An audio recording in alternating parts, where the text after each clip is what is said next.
Shout out to all my type A friends who love a good list. Orderly information that helps me track value and productivity? Yes. Lists are so important nowadays, especially as business owners who are always trying to show customers and clients how much value they're getting or the steps to reach as they complete a project. Well-designed lists are imperative to communicating what you offer and getting clients to trust your product or service.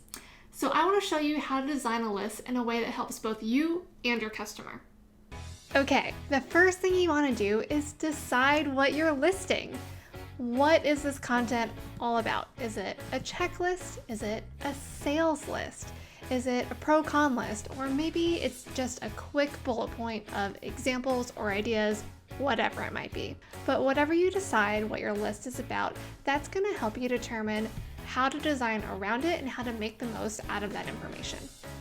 The second thing you want to do is to use icons to your advantage. And that's the great thing about determining what kind of list you're making in the first place.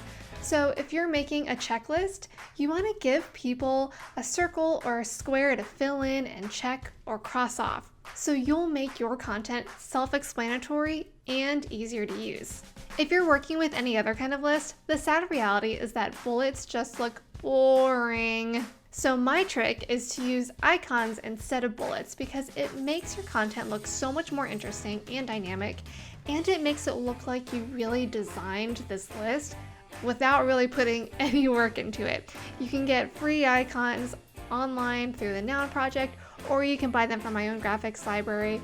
Either way, they're going to help make whatever content is in this list look way more exciting, and it's going to help people get that visual reinforcement of what you're actually explaining. So this is really helpful in particular for lists on any kind of sales page. Even for lists that might be totally fine using bullet points, I like to throw in some arrows or some fun icons anyway because it makes it look way more fun.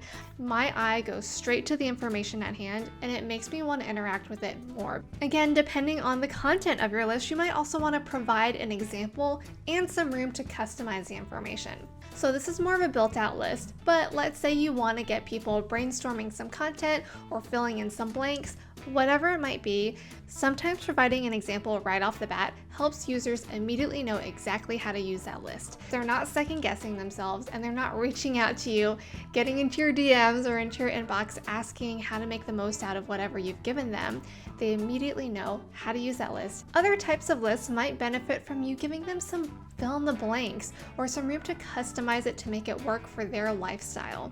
Lastly, something that is really helpful, especially if you're working with a lot of text in a list, is to create subheadings or to just simply bold some text. In particular, I find this to be really helpful for long form PDFs or for sales pages where you might have 2 or 3 lines of text per line item, but you really want to draw people's attention to specific deliverables or values that they get out of that list. And the great thing about these tips is that you can mix and match and combine these two.